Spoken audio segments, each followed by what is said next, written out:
Olá, gente linda e abençoada, mais uma vez aqui para meditarmos com a palavra de Deus.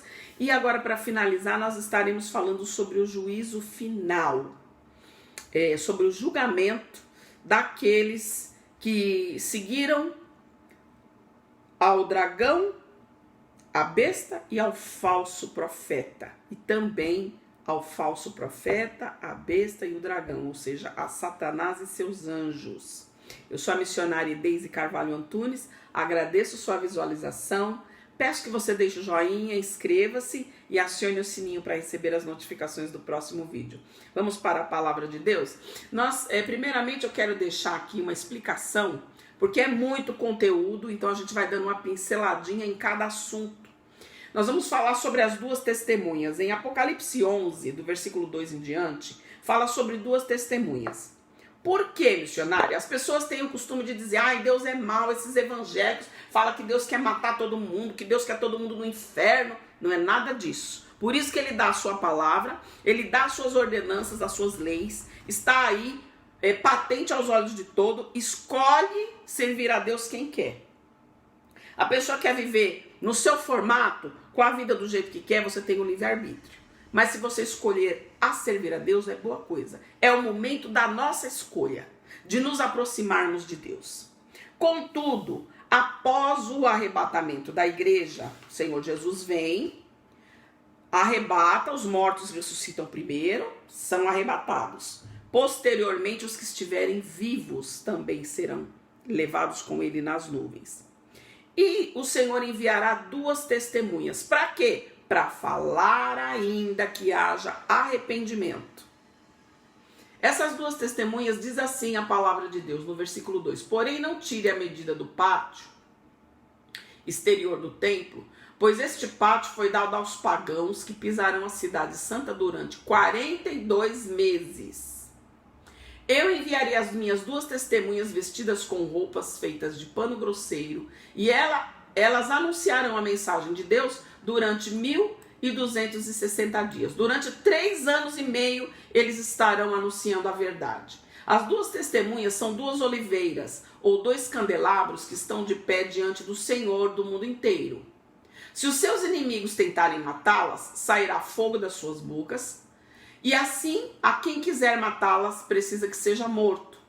Elas têm autoridade para fechar o céu para que não chova durante o tempo em que anunciarem a mensagem de Deus. Tem autoridade também sobre as águas para que virem sangue. E tem autoridade para ferir a terra com todo tipo de praga, quantas vezes quiserem.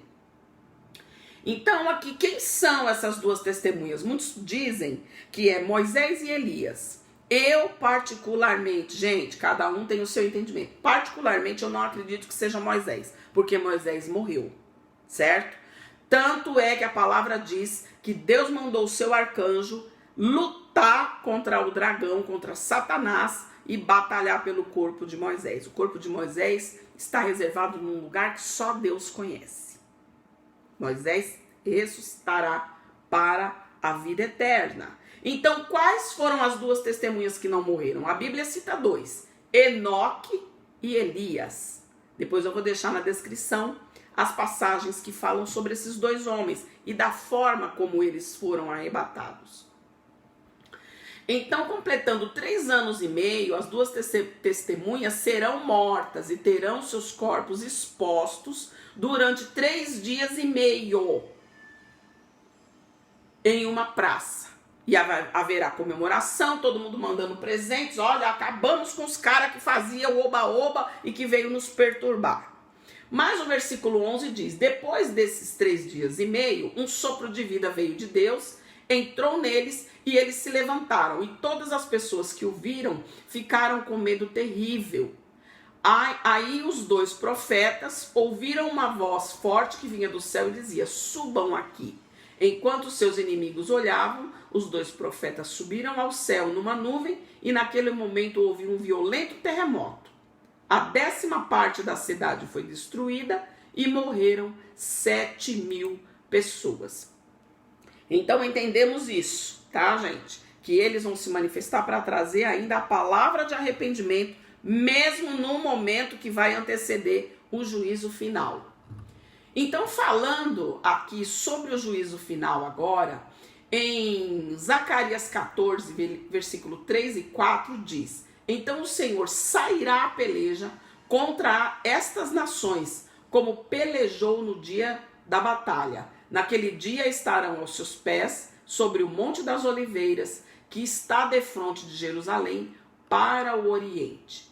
Em 2 Tessalonicenses 2,3 diz: ninguém de forma alguma vos engane, por isso não acontecerá, sem que antes ocorra uma grande revolta contra Deus e se revele aquele homem que encarnará em si mesmo a iniquidade, o filho da perdição.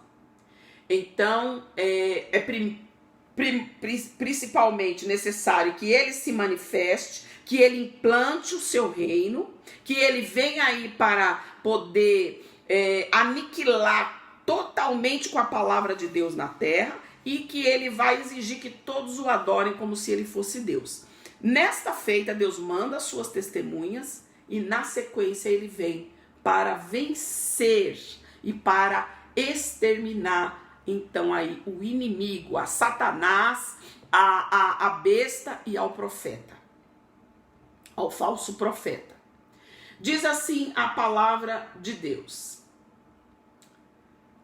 em Apocalipse 17:14. Estes combaterão contra o Cordeiro e o Cordeiro os vencerá, porque ele é o Senhor dos senhores, o Rei dos reis, e vencerão os que estão com ele, chamados e eleitos e fiéis. E depois dessas coisas vi descer do céu outro anjo que tinha o poder, a terra foi iluminada com a sua glória, e clamou fortemente dizendo: caiu, caiu a grande Babilônia, e se tornou morada de demônios, e coito de todo espírito imundo, e coito de toda ave imunda e odiável. Apocalipse 18, 1 e 2. Então o anjo vem, está dizendo aí: caiu a grande Babilônia, acabou, agora não tem mais o que se fazer. Portanto, num dia virão as suas pragas, a morte, o pranto, a fome, e será queimada no fogo, porque é forte o Senhor Deus que a julga.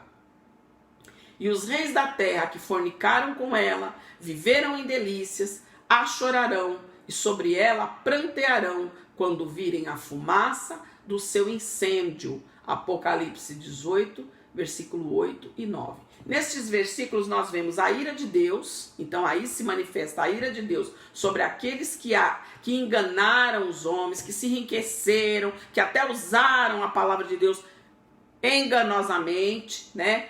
Porque muitos estão aí para conduzir o povo para o anticristo. Não pensa você que Satanás não tem usado a muitos que se dizem pastores e não são. Pastores, quando eu digo, não é pastor de igreja, é aquele que quer ser o líder, mas que na verdade ele vai aí se unir com o anticristo. E aqueles que o seguem vão se enganar. Então por isso que a palavra de Deus está sempre dizendo: cuidado para que ninguém vos engane. Examine a palavra de Deus. Quando essas coisas acontecerem, vocês vão saber. Sai dela, povo meu. Sai fora do errado e abraça a palavra. Em Apocalipse 19:11 diz: e vi o céu aberto, e eis que um cavalo branco que estava assentado sobre ele, que se chama Fiel e Verdadeiro, julga e peleja com justiça. E seguiam no exército dos céus os cavalos brancos, vestidos de linho fino, branco e puro, e da sua boca saía uma aguda espada para ferir com ela as nações, e ele as regerá com vara de ferro, e ele mesmo é que pisa o lagar do vinho do furor da ira de Deus Todo-Poderoso. Então, nós temos aí o vídeo falando sobre o cavaleiro do cavalo branco, que vem com um arco na sua mão, que é o anticristo. Ele veio propondo-se a vencer, a batalhar e a concluir o seu projeto. Mas esse cavaleiro do cavalo branco, que vem vestido de linho fino, branco, que tem uma espada na sua boca, que está escrito fiel e verdadeiro, esse é o Senhor Jesus que vem com o seu exército para destruir o falso profeta, a besta e o dragão. e diz assim: e vi a besta e os reis da terra e os seus exércitos reunidos para fazerem guerra com aquele que estava assentado sobre o cavalo e também ao seu exército. E a besta foi presa, e com ela o falso profeta que diante dela fazia os sinais, e que enganou os que receberam o seu sinal e adoraram a sua imagem. Estes dois foram lançados vivos no lago de fogo que arde com enxofre, e os demais foram mortos com a espada que saía da boca que estava sobre aquele que estava assentado sobre o cavalo, e todas as aves se fartaram das suas carnes. Apocalipse 19, versículo 19 a 21. Então nós vemos aí que o Senhor Jesus, na sua segunda vinda, na primeira é o arrebatamento, a primeira volta do Senhor Jesus, e na segunda é o juízo final, quando ele vai lançar, aqui está bem claro, né? A palavra de Deus está dizendo para nós que ele lançará, da sua boca sairá uma aguda espada, que com ela ferirá as nações, né? Ele vai então aí exterminar os ímpios, e ele também destruirá a todos aqueles que se levantaram juntamente com o anticristo, que é a besta e o falso profeta.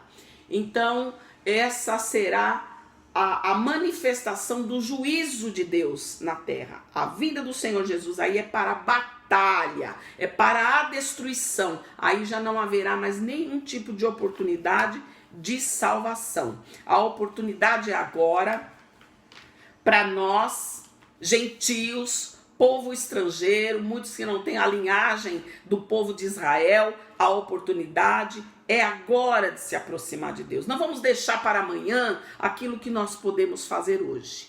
Vamos nos aproximar de Deus, ter intimidade com Ele, levar uma vida santa, porque a prostituição, o adultério, a fornicação, o homossexualismo, a mentira, o roubo, a falta de amor, tudo isso que está na palavra de Deus está se cumprindo.